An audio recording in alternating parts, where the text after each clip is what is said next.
बिस्मिल्लाहिर्रहमानिर्रहीम। अस्सलाम वालेकुम ख्वातीन व हज़रात, आप देख रहे हैं प्रोग्राम स्पेशल रिपोर्ट। मैं हूं आपका मेज़बान मीर हिलाल हांजुरी, आपकी खिदमत में हाजिर। स्पेशल रिपोर्ट में सबसे पहले सबसे बड़ी खबर जम्मू कश्मीर में सियासत के हवाले से, क्योंकि पिछले कुछ दिनों से हम लगातार देख रहे हैं कि नेशनल कॉन्फ्रेंस हो, पीडीपी हो या अपनी पार्टी हो या कोई और जमात हो, अब मीटिंगों का सिलसिला शुरू हो चुका है। बाज़ाब्ता तौर पर कुछ पार्टीज़ की जानब से मीटिंग्स जो है वो कंडक्ट भी की जा रही हैं। यहाँ तक कि हकीम मोहम्मद यासीन की जानब से अब पब्लिक मीटिंग का भी इनेकाद किया गया। और इस हवाले से अब अगरचे सिलसिला लगातार शुरू हो चुका है, तो उसका क्या मतलब यही है कि जम्मू कश्मीर में सियासी सीज़न की अब शुरुआत हो गई है। भले ही अब जम्मू कश्मीर में मौसमों के लिहाज से खिज़ां का मौसम आने वाला है, लेकिन कहीं ना कहीं सियासी बहार भी नजर आ रहा है, क्योंकि इस हवाले से नेशनल कॉन्फ्रेंस के सदर डॉक्टर फारूक अब्दुल्ला की सदारत में भी मीटिंग हुई है।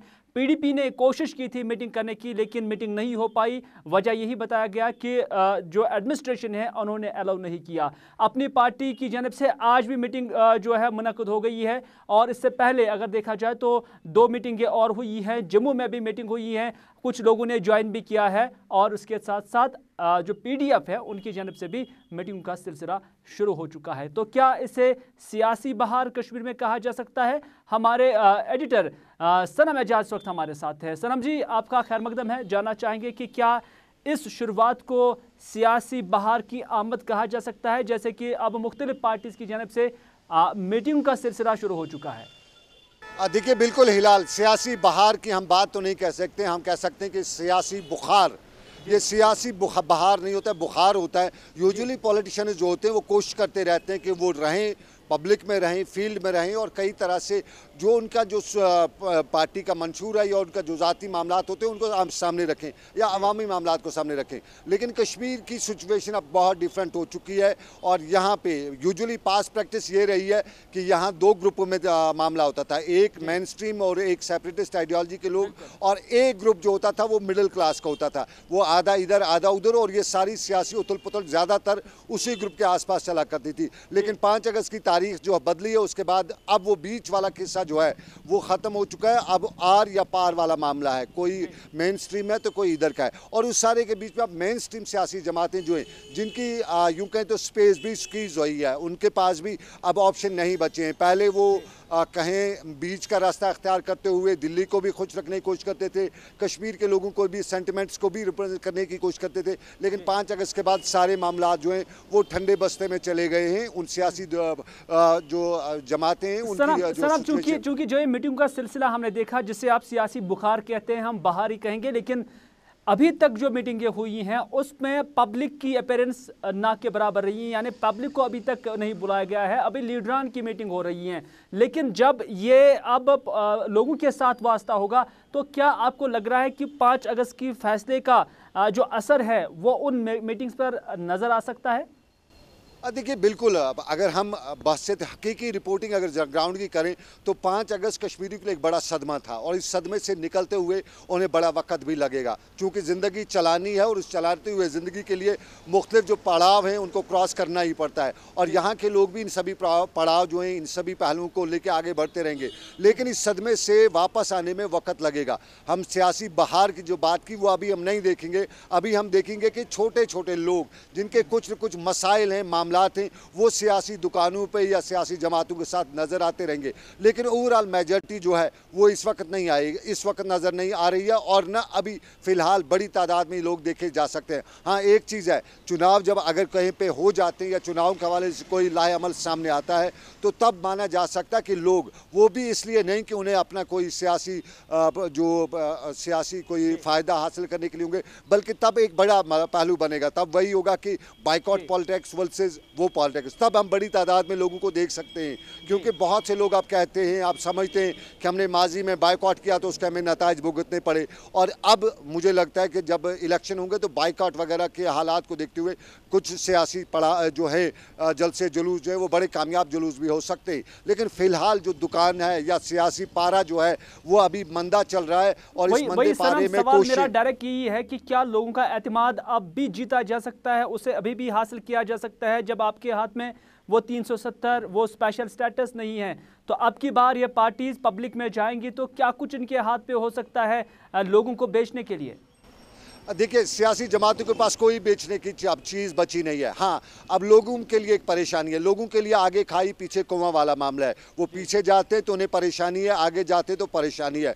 वो दो तलवारों के बीच में, या यूँ कहें दो म्यानों में फंसे हुए हैं, और उसमें से अब उनके पास वो देखेंगे कि हमारे पास इस वक्त आगे जाना है या पीछे जाना है। और बड़ी इंपॉर्टेंट बात यह है कि लोग गौर खौज करें, हालात को देख रहे हैं, परख रहे हैं, और अगर हालात को देखते और परखते हुए मुझे लग रहा है जब चुनाव होंगे या चुनाव का बिगुल बजता है तो कहीं न कहीं बड़ी तादाद ना सही, लेकिन वो जल से जुलूस ना सही, वो बड़ी मीटिंग्स ना सही, लेकिन हाँ, वोटिंग के हवाले से कुछ उतार चढ़ाव ज़रूर देखने को मिलेगा। लेकिन ये जो हमारे सियासतदानों का मामला थे, ये उस तरह से नहीं पन पाएंगे जो माजी में हुआ करते थे, क्योंकि माजी में बहुत से ख्वाब इनके दिखाए थे। कभी सब्ज़ रुमाल दिखाते थे, कभी नमक दिखाते थे, उसके बाद कभी दिल्ली के ख्वाब दिखाते थे, कभी 370 दिखाते थे, कभी ऑटोनॉमी दिखाते थे, कभी सेल्फ रूल दिखाते थे। वो सब जो हैं वो सौदा बिक चुका है। अब नए के लिए इनके पास कोई ऐसा नहीं है, नए के लिए इनके पास स्टेटहुड का है। वो कश्मीरी भी अब जानता है कि स्टेटहुड क्या है और किस तरह से है, इसलिए नए के लिए इन जमातों के पास कुछ नहीं। हाँ,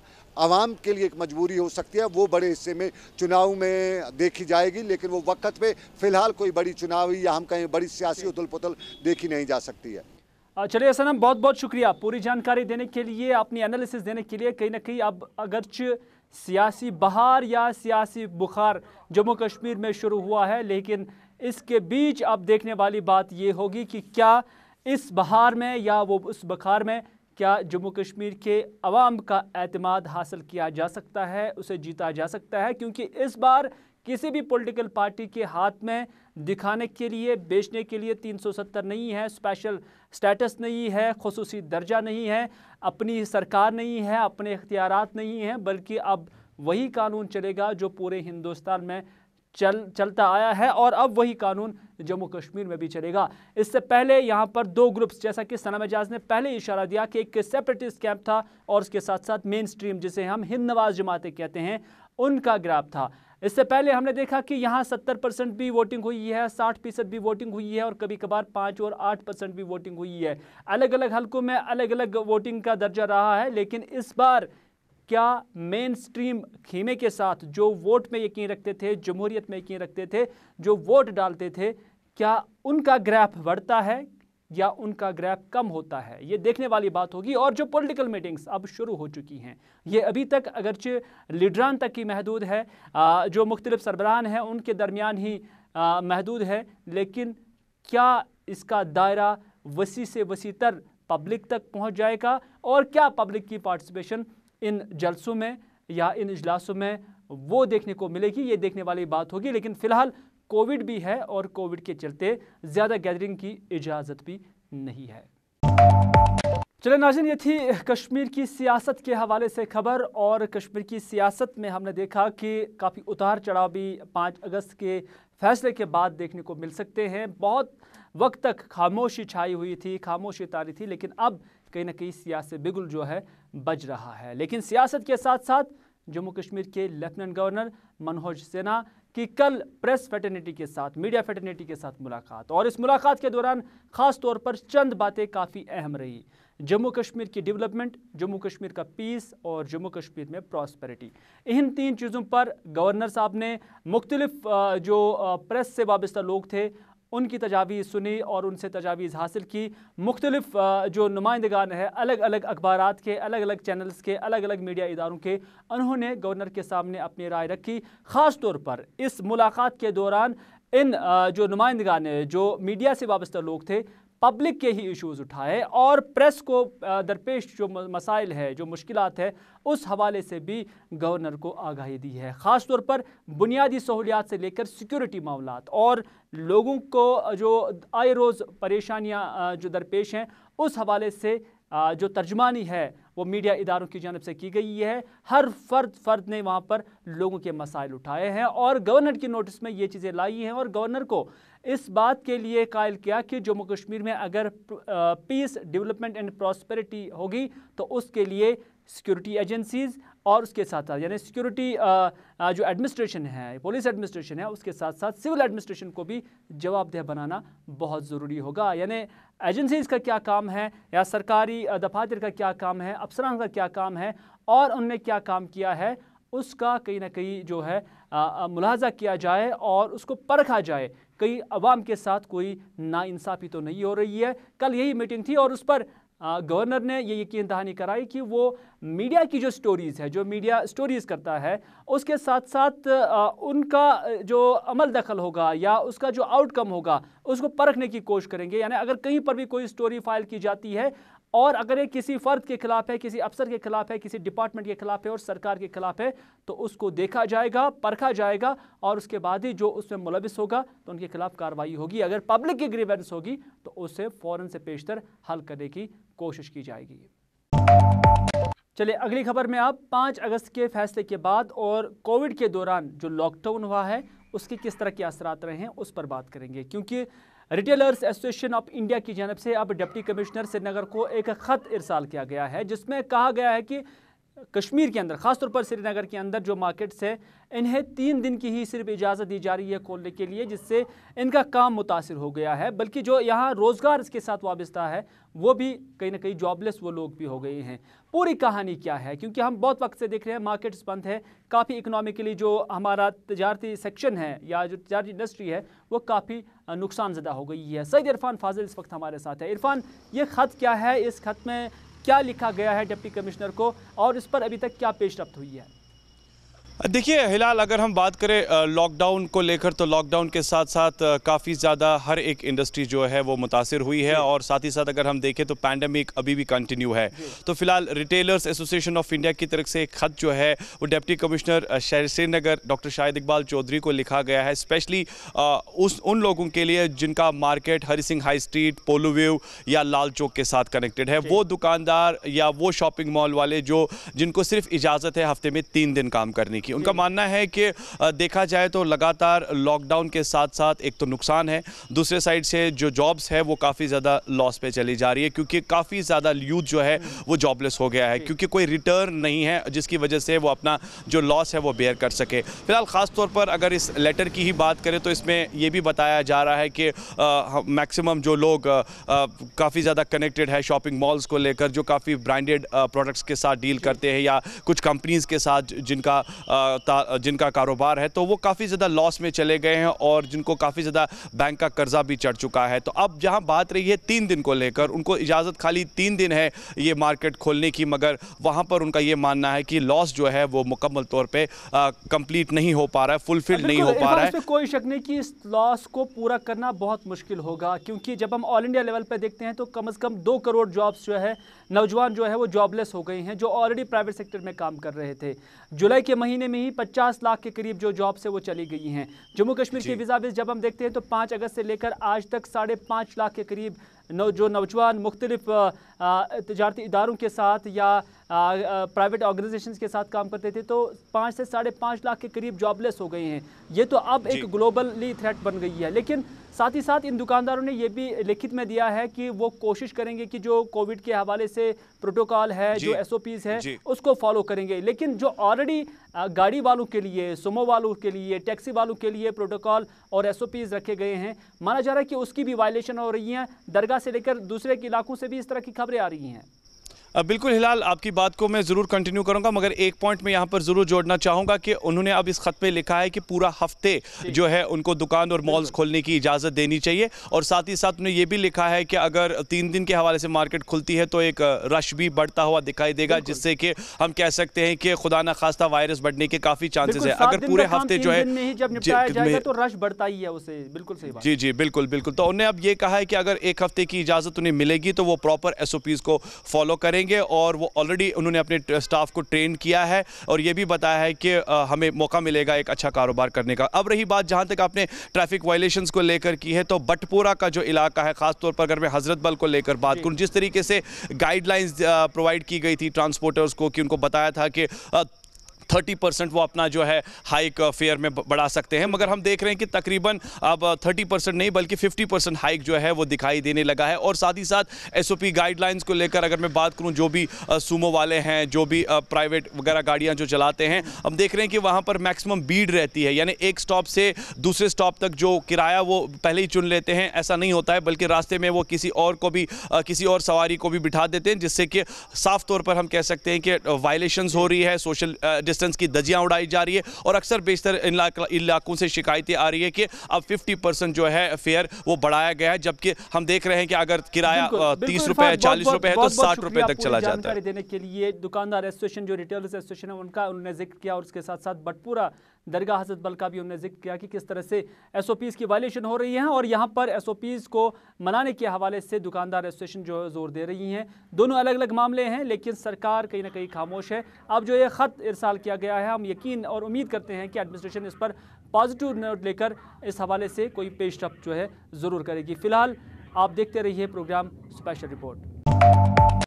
चलिए नाज़रीन, आप देख रहे हैं स्पेशल रिपोर्ट और स्पेशल रिपोर्ट में अब बात करते हैं यदीपुरा पट्टन के उस एनकाउंटर की जिसमें 3 मिलिटेंटों को अभी तक मारा जा चुका है और इस हवाले से अब पुलिस और फौज की एक मुश्तरका प्रेस कॉन्फ्रेंस आज थी और इस प्रेस कॉन्फ्रेंस ने फौज ने वजाहत के साथ ये बताया कि किस तरह से ये एनकाउंटर हुआ, किस तरह से फौज को सूचना यानी इतला मिली है और उसके फ़ौरन बाद ही उन्होंने इस इलाके को किस तरह कॉर्डन में लिया और इसमें जो मिलिटेंट मारे जा चुके हैं उनकी आइडेंटिफिकेशन, उनकी शनाख्त भी हुई है। 2 मकामी मिलिटेंट है, तीसरी की शनाख्त होना बाकी है। ताहम उनका मानना था कि उनके कब्जे से असला भी बरामद किया गया है। जॉइंट प्रेस कॉन्फ्रेंस थी, इसमें डीआईजी नॉर्थ कश्मीर के साथ साथ फौज के अफसरान भी मौजूद थे। उन्होंने इस प्रेस कॉन्फ्रेंस के दौरान क्या कहा, आइए आपकी नज़र करते हैं। जो है ये ऑपरेशन जो है पूरी प्रॉपर तरीके से प्लान किया गया और लगभग पूरा दिन ये ऑपरेशन चला और इसमें जो है 3 मिलिटेंट्स को न्यूट्रलाइज किया गया है और ड्यूरिंग जो इवैक्यूएशन प्रोसेस में जो है आर्मी के एक मेजर हैं उनको भी इंजरी हुई, पुलिस के हमारे जो 2 एसपी हैं उनको भी इंजरी हुई, but all are out of danger. जो मिलिटेंट्स जिनको न्यूट्रलाइज किया गया है इनकी आइडेंटिटी जो है 2 की एसरटेन हुई है, दोनों यहाँ के लोकल हैं। इसमें एक शफकत अली खान है जो कि रावतपुरा दरीना का रहने वाला है, जो दूसरा है वो अनान बिलाल सोफ़ी जो कि आरमपुरा ओल्ड टाउन बारामूला का रहने वाला है। जो तीसरा मिलिटेंट जो है उसकी अभी आइडेंटिटी एसरटेन नहीं हुई है और रिकवरीज जो इसमें है 2 AK राइफल्स रिकवर हुई हैं, 2 मैगजीन्स हैं, 4 AK राइफल मैगजीन्स हैं, एक पिस्टल है और एक मैगजीन और कुछ राउंड जिसमें बरामद हुए हैं। स्पेसिफिक इन्फॉर्मेशन होने के बावजूद जब हमने वहाँ पे कॉर्डन लगाया तो तकरीबन 3 से 4 घर उस कॉर्डन में थे और क्योंकि ये नए मिलिटेंट थे जैसा हमें अंदेशा था इस बात का, तो इसलिए सबसे पहले वहाँ पे उनको सरेंडर करने के लिए ऑफ़र किया गया कि अगर आप यहाँ पे सरेंडर करना चाहते हैं, अगर एक बार और सोच विचार करना चाहते हैं तो ज़्यादा अच्छा रहेगा। जिस समय हम लोग ये कार्रवाई कर रहे थे और हमारे उस समय मेजर रोहित वो एक कॉर्डन के एक हिस्से थे वहाँ पे और उन्होंने खुद ही अपील करी इन सब से लेकर के और उस टाइम पर एक टेररिस्ट ने घर के अंदर से फायर किया, 1 राउंड फायर किया जिससे कि मेजर साहब को इंजरी हुई थी उस वहाँ पे लेकर के। टोटल 12 सिविलियंस थे इंक्लूडिंग बच्चे शामिल इसमें। तो जब इनको वहाँ से निकाला उसके बाद में टेररिस्ट की लोकेशन वहाँ पर फिट थी एंड टेररिस्ट ने काफ़ी ट्रेन टेररिस्ट थे, काफ़ी लगातार इन्होंने फायर किया। पूरे आप अंदाज़ा लगा सकते हैं कि अगर 12 घंटे तक ये ऑपरेशन चला है तो इसमें कितनी हम लोगों ने अपनी तरफ से कितनी एहतियात बरती है कि जिसमें किसी तरह का कोई कोलेटरल डैमेज नहीं होना चाहिए, किसी और आदमी का नुकसान नहीं होना चाहिए और सिर्फ टेररिस्ट के ऊपर फायर करना चाहिए। और टेररिस्ट अंदर से जब फायर कर रहे हैं तो टेररिस्ट को हमारी लोकेशन चारों तरफ से घिरी हुई थी और इस वजह से यही एक खास वजह थी जिस वजह से ये ऑपरेशन तकरीबन 12 घंटे तक चला। ऑपरेशन चलने के बाद में फिर लास्ट में फिर जैसा डीआईजी साहब ने बताया है आपको मालूम चल गया है कि टेररिस्ट की आइडेंटिटी क्या है।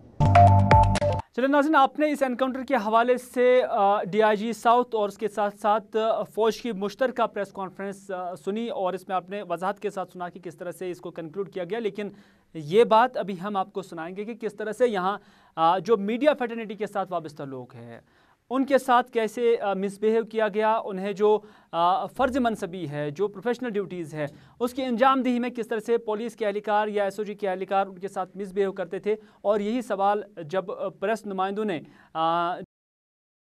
डीआईजी नॉर्थ के साथ उठाया, उन्होंने उसके रेस्पॉन्स में क्या कहा, आइए देखते हैं। तो आपने इंसिडेंट अभी मुझे रिपोर्ट किया है क्या है, तो I will verify into it. लेकिन मैं आप लोगों से थोड़ा सा अपील करना चाहता हूं, जिस वक्त कल मैं भी जब आप उस तरफ जा रहा था तो आप काफ़ी इनकाउंटर साइट जो है उसके काफ़ी क्लोज खड़े होते हैं। हमारी कोशिश हमेशा रहती, जब आप ऑपरेशन चल रहा था उस वक्त हमारी प्रायोरिटी जो थी सिविलियंस को जो है इवैक्यूएट करना है वहाँ से। जैसे कि कमांडर साहब ने बताया कि वहाँ सिविलियंस कुछ ट्रैप हो चुके थे, उनको एक रेस्क्यू करके एक प्रॉपर जगह पे जो है सेफ जगह पे लाना। और आपकी जो मैं देख रहा था लोकेशन, जब आप भी वहाँ खड़े थे तो मैंने भी आप लोगों से अपील की कि काइंडली आप यहाँ से चले जाइए, क्योंकि ऐसा जब क्राइसिस होता है या कभी कुछ ऐसी वहाँ पर कोई क्योटिक सिचुएशन ना बन जाए, तो उसके लिए क्या कहते हैं जो मैं आपको उस टाइम अपील कर रहा था तो ये जो इंसिडेंट आपने जो मुझे रिपोर्ट किया है खत्म होने के देखिए कहते हैं बाइट की जहाँ तक सवाल है, जो हमने जो इसमें जो मीडिया का जो ब्रीफिंग था वो इसलिए आज प्लान किया था कि उस वक्त काफ़ी टाइम हो चुका था, रात हो चुकी थी उस वक्त, और उस वक्त थोड़ा मुश्किल था देना, क्योंकि डिटेल्स उसमें कलेक्ट करनी होती हैं कि क्या रिकवरीज हैं, कौन थे, आइडेंटिटी क्या है। जब वो आइडेंटिटी सब कुछ एक बार जो हो जाता है उसके बाद ही क्या कहते हैं हम जो है आपके सामने आके जो है आपको पूरा क्लैरिफिकेशन दे सकते हैं। तो जो आपकी जो बात है कोई बात नहीं, इसमें हम इंक्वायर करेंगे वो इंसिडेंट क्या हुआ कैसा नहीं हुआ है। बट जो मैं आपसे अपील कर रहा हूँ कि मैं आपको अभी भी कहता हूँ कि जब भी ऐसी जगह पे आप कभी जाते हैं तो काइंडली ज़रा इस सेफ्टी का ज़रूर ध्यान रखिएगा।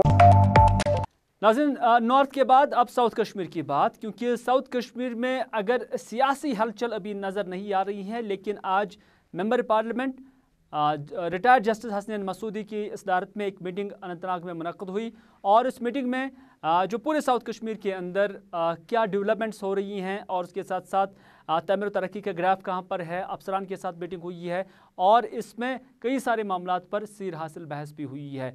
हमारे साथी फ़िदा हुसैन ने जो साबिका जस्टिस रहे हैं और मौजूदा member parliament justice Hasnain Masoodi के साथ बात की, उन्होंने उनके साथ बात करते हुए क्या कहा, आइए देखते हैं। एक कसीर तादाद है जो हमारे साथ है, हमारी हमनवा है, जो कहते हैं जो कुछ 5 अगस्त हुआ वो गलत हुआ। पॉलिटिकल पार्टीज़ में हमारे ऐसे मौजूद हैं जो कश्मीर के साथ दोस्ती नहीं अपनी निभा रहे हैं, तो हमें उम्मीद है हम हर एक को वाकिफ़ करेंगे एक साल में क्या हुआ, क्या हासिल हुआ, कौन सा दिन ऐसा गुजरता है जब तक इंसानी खून नहीं बहता, जब इंसानी खून नहीं बहता। खून जिसका भी हो तकलीफ़ तो हमें होती है ना, किसी के वालदैन का कोई बच्चा छिन जाता है या किसी बहन का भाई छिन जाता है, जहाँ भी हो, लेकिन क्या वो ख़त्म हुआ? नहीं हुआ। जो वादे किए गए थे 370 को हम मनसूख करके सारा अमन लाएंगे, डेवलपमेंट क्या हुई? मेरा ये मानना है कि देखिए डेवलपमेंट तब तक मुमकिन ही नहीं है जब तक अमन ना हो। एक मुखलिसाना मशवरा है, होगा पार्लियामेंट में भी इस पर होगी, इस पर इसरार होगा, बहस होगी कि नहीं ये आप जो कुछ आपने किया, आप वसी कल्बी का मुजाहरा कीजिए, मामला फहमी का मुजाहरा कीजिए और इनको अंडू कीजिए, और अंडू होते हैं। किस चीज़ को आप नॉर्मल सी कहते हैं? देखिए आप किस चीज़ को अप्रूव लेते हैं, यहाँ के लोगों ने यकसर डिसअप्रूव किया हुआ है आपके जो फैसले थे। अगर नहीं डिसअप्रूव किया होता तो 4G आज भी जब आप कह रहे हैं कि नहीं जी हम डिजिटल एजुकेशन पर जोर देंगे, हम ऑनलाइन एजुकेशन पर जोर देंगे, कहाँ पर है, कैसे हो सकती है? ठीक है ना, कहाँ पर है फोर्स? देखिए जब तक मामले ठीक नहीं होंगे, हमारी यही होगी, वहाँ पर भी यही लाइन होगी। चलिए नाज़रीन, अब बात करते हैं साउथ को छोड़कर, नॉर्थ को छोड़कर श्रीनगर की, क्योंकि अब कहीं ना कहीं स्मार्ट सिटी का ख्वाब शर्मंदा ताबीर होने वाला है। ये कहना है डिप्टी कमिश्नर श्रीनगर शाहिद इकबाल चौधरी का, क्योंकि उनका मानना है कि अब इस प्रोजेक्ट पर, यानी जो इस हवाले से प्लानिंग मुरतब दी गई थी, उस पर अब अमलावरी शुरू हो गई है, और बहुत ही जल्द अब जम्मू कश्मीर के अंदर जो श्रीनगर सिटी है वो स्मार्ट सिटी के तौर पर नक्शे पर आएगी। और इस हवाले से जो कुछ डेवलपमेंट्स करनी है और जो इस हवाले से काम करना है और उस काम पर अमल करना है वो अब शुरू हो चुका है, और 1 महीने का भी उन्होंने कहीं ना कहीं टाइम दिया। और उन्होंने इस दौरान गुलिस्तान न्यूज़ के साथ बात करते हुए क्या कहा मजीद, आइए आप भी सुनिए और देखिए। श्रीनगर सिटी की सिलेक्शन हुई थी स्मार्ट सिटी के मिशन के तहत, प्रोजेक्ट के तहत। उसमें जो फिजिकल इंफ्रास्ट्रक्चर के प्रोजेक्ट्स हैं वो काफ़ी हमने शुरू किए हैं ऑलरेडी। अब एक नया इनिशिएटिव लिया गया है integrated command and control centre का, जिस पे वर्क भी सिविल वर्क शुरू हुआ और सॉफ्टवेयर डेवलपमेंट का काम शुरू हुआ है। आज एक मेजर वर्कशॉप रखी गई थी सभी HODs के साथ। तो integrated command and control system एक बेस्ट प्लेटफॉर्म है अच्छी पब्लिक सर्विस डिलीवरी देने के लिए, और ये कस्टमर को, कंज्यूमर को, सिटीज़न को एम्पावर करता है अपना ग्रीवेंस एड्रेस करने के लिए, और जो भी सर्विस प्रोवाइडिंग डिपार्टमेंट्स हैं उनकी अकाउंटेबिलिटी इसमें स्ट्रेंथन करने के लिए, जैसे कि हमारा पावर सप्लाई का सिस्टम है, वाटर सप्लाई का सिस्टम है, ट्रैफिक मैनेजमेंट का सिस्टम है। उसमें सबसे पहले परफॉर्मेंस ऑडिट सभी डिपार्टमेंट्स का किया गया है कि क्या उनका एग्जिस्टिंग इंफ्रास्ट्रक्चर है, कैसा वो परफॉर्म कर रहा है। सेकंड चीज़ उसमें यह है कि जो गैप्स हैं, जो शॉर्ट कमिंग है, उसको स्मार्ट सिटी फिल करेगा। जैसे ट्रैफिक के जंक्शंस बढ़ाने की ज़रूरत है, मॉनिटरिंग सिस्टम इंक्रीज करने की ज़रूरत है, फ्लड मैनेजमेंट का है, सॉलिड वेस्ट मैनेजमेंट की मॉनिटरिंग का है, पावर सप्लाई और वाटर सप्लाई में जो स्मार्ट मीटरिंग का है या जो उसका ऑब्जर्वेशन का या रेगुलेटरी या मॉनिटरिंग मैकेनिज्म है उसको स्ट्रेंथन करने का है, स्कूल्स का है, क्राइम कंट्रोल या बाकी सारे जो इसमें एक होस्ट ऑफ, एक रेंज ऑफ एक्टिविटीज़ जो हैं जो इंटीग्रेट किए गए हैं। तो जितने भी डिपार्टमेंट्स हैं वो एक कमांड एंड कंट्रोल सेंटर में ऑपरेट करेंगे, और सिटीजन ग्रीवांस एड्रेसल जो है वो सबसे ज़्यादा स्ट्रेंथन हो जाएगा। आपके घर में जैसे अगर वाटर सप्लाई हो रही है तो आप देख रहे हैं कि किस क्वालिटी का पानी इस सप्लाई लाइन से आपको आ रहा है, और दूसरी तरफ से आप देखेंगे कि डिपार्टमेंट के पास इंफॉर्मेशन रहेगी सेंसर के तहत कि इस एरिया में कितना वाटर सप्लाई गया है, जो रिक्वायरमेंट है उससे कम है या ठीक चल रहा है या ज़्यादा है, पावर सप्लाई का सिस्टम है, तो एक एफिशिएंसी सर्विस डिलीवरी में भी होगी और एक इकोनॉमिक जो इम्प्रूवमेंट है डिपार्टमेंट्स की वो होगी। अल्टीमेटली गोल ये है कि सिटीज़न को एम्पावर किया जाए सभी सर्विसेज जो हैं प्रोवाइड करने के लिए, जैसे जितनी भी सिविक सर्विसेज हैं उनको रियल टाइम एनालिसिस रहे कि सिटी में क्या हो रहा है और जो हमें पता रहेगा ग्रीवांसेस क्या हैं, फिर सोशल मीडिया के थ्रू जो भी डिमांड्स आ रही हैं उनको देखा जाएगा। और 78 ऑफिशियल्स को भी डिप्यूट किया गया है integrated command and control centre में ट्रेनिंग के लिए, जो इस सिस्टम को ऑपरेट करेंगे। सिविल वर्क्स हमने शुरू की हैं, सॉफ्टवेयर डेवलपमेंट हो रहा है और उसके बाद जितने भी डिपार्टमेंट्स की रिक्वायरमेंट है वो ऐसे ली जा रहे हैं। हम पूरा एफर्ट लगा रहे हैं कि 31 दिसंबर तक फेज़ 1 इसका कंप्लीट हो और 31 मार्च तक फेज़ 2 इसका कंप्लीट हो और उसके साथ साथ जो इंफ्रास्ट्रक्चर डेवलप करना है, जहाँ कहीं नया इंफ्रास्ट्रक्चर क्रिएट करना है, तो वो साथ साथ पैरेलल इसके चले। नाज़रीन किराम, आप जानते ही होंगे कि जम्मू कश्मीर में या यहाँ की मईशत या यहाँ की इक्तिसादियात में बाग और एग्रीकल्चर दोनों खासी अहमियत रखती हैं और इसे जम्मू कश्मीर की मईशत के लिए रीढ़ की हड्डी की हैसियत भी दी जाती है। और ये दोनों सेक्टर्स जब ठीक तरह से काम करेंगे तो समझ लीजिए कि जम्मू कश्मीर की जो इक्तिसादी हालत है वो बेहतरी की तरफ आ सकती हैं। हालांकि ये शिकायतें अपनी जगह कि लोग या बाग मालिकान अभी भी ये शिकायतें कर रहे हैं कि उन्हें मयारी अद्वियात और खादें फराहम नहीं हुई हैं, जिसकी वजह से इस बार भी जो उनकी मेवा फसल है उससे काफ़ी नुकसान हुआ है। जो एग्रीकल्चर सेक्टर है वहाँ पर भी काफ़ी नुकसान है, ताहम इसका कोई पुरसानी हाल नहीं है। लेकिन साथ ही साथ कुछ मंडियों का भी क़याम अमल में लाया गया है ताकि जो बाग मालिकान हैं उन्हें एक ईज़ी एक्सेस मिले और उसके साथ साथ उन्हें बहुत ही नज़दीक मंडियों में जाना पड़े और वहीं से उनको जो अपने माल का मुआवजा हासिल हो। इसी हवाले से कानिसपुरा बारामूला का भी जिक्र करते हैं। यहाँ पर 1 साल पहले जो मेवा मंडी यहाँ पर सजाई गई थी, बनाई गई थी, तामीर की गई थी, लेकिन अभी तक भी इससे जो है पब्लिक के लिए खोला नहीं गया था। अब आज इससे बाज़ात तौर पर पब्लिक के लिए खोला गया और इस हवाले से जो बाग मालिकान है या इसके साथ जो वाबस्ता दुकानदार है उन्होंने आज डिप्टी कमिश्नर बारामूला के साथ भी मुलाकात की, मीटिंग की और इस मंडी को कैसे ठीक तरह से चलाया जाए उस हवाले से बात हुई है और बाग मालिकान भी यहाँ पर मौजूद थे। हमारे साथी इरशाद भट्ट ने मुख्तलिफ स्टेक होल्डर्स के साथ बात की और उन्होंने क्या कहा इस मंडी के खुलने के हवाले से, आइए आप भी देखिए। जो भी हम गाड़ियां लोड करते हैं गाँव में या मार्केट में, इन पर बैन लगाई और पुलिस को ये हुक्म दिया गया कि जो भी गाड़ी है वो कल से कानिसपुरा मंडी में ही जो हर एक ग्रोवर को माल यहाँ लाना है और यहाँ से ये माल हिंदुस्तान के मंडी में जाएगा। तो मार्केट है हमारा टाउन एरिया, इसमें गाड़ियों का लोड अब मार्केट में नहीं हो जाएगा, अब लोडिंग यहाँ से ही शुरू हो जाएगा। और इसके साथ जो हमारे कुछ और भी मामले थे जो हमने डिप्टी कमिश्नर साहब से उठाए, पनुन माल ऑक्शन खातिर थे, फॉरवर्डिंग खातिर थे कानिसपुर मंडी में। चलिए नाज़रीन, आखिर पर बात करते हैं एग्ज़ामों की, क्योंकि जहां सरकार ने अब फैसला लिया है कि अब ऑफलाइन एग्ज़ाम लिए जाएंगे और उसमें अब आपने एग्ज़ाम सेंटर्स पे दाखिल होना होगा। वहीं पर आज श्रीनगर की प्रेस कॉलोनी में आकर कुछ तालिब इल्मों ने एहतजाजी मुजाहरा किया और वो मुतालबा कर रहे थे कि कोविड के दौरान ऑफलाइन एग्ज़ाम ना लिया जाए। इन तालिब इल्मों ने मज़ीद कुछ क्या कहा, आइए देखते हैं। हम लोग इस्लामिया कॉलेज के फाइनल ईयर स्टूडेंट्स हैं जो यहाँ पर टेस्ट करने आए हैं। सिर्फ हम लोगों की डिमांड इतनी सी है कि हमें ऑनलाइन एग्ज़ाम कंडक्ट किया जाए। आप देखिए कितने स्टूडेंट्स परेशान हैं, कितने बच्चे अफेक्टेड है, पॉजिटिव है, क्वारंटीन है, families, not even students, families भी परेशान है, वो भी क्वारंटीन में, वो भी पॉजिटिव है। अब बोलिए हम इस सिचुएशन में कैसे एग्ज़ाम देंगे? अगर हमारे पास ऑप्शन दिया है यूजीसी गाइडलाइन ने कि आप लोग ऑनलाइन या तो ऑफलाइन पे जाओ, हम स्टूडेंट्स डिमांड कर रहे हैं हमें ऑनलाइन दीजिए, प्लीज़ हमारा एग्ज़ाम ऑनलाइन मोड पे होना चाहिए। फॉर गॉड सेक हमारी सिचुएशन को समझिए, हमारे पास अगर ऑप्शन है हमें फोर्स ना कीजिए कि हम लोग ऑफलाइन एग्ज़ाम के लिए जाए। और उन बच्चों का भी सोचिए जो इस टाइम परेशान हो गए, डिस्टर्ब हो गए हैं, उनकी प्लीज़ मेंटल एगनी को और मत बढ़ाइए। We demand online examination. नाज़रीन, ये था आज का स्पेशल रिपोर्ट। इसी के साथ दीजिए अपने मेज़बान मीर हिलाल हाजिरी को ये प्रोग्राम यहीं पर इख्तिताम करने की इजाज़त, इस वादे के साथ कि अगर ज़िंदगी रही तो आपसे फिर होगी मुलाकात। तब तक के लिए खुदा हाफिज़, फ़ी अमानिल्लाह।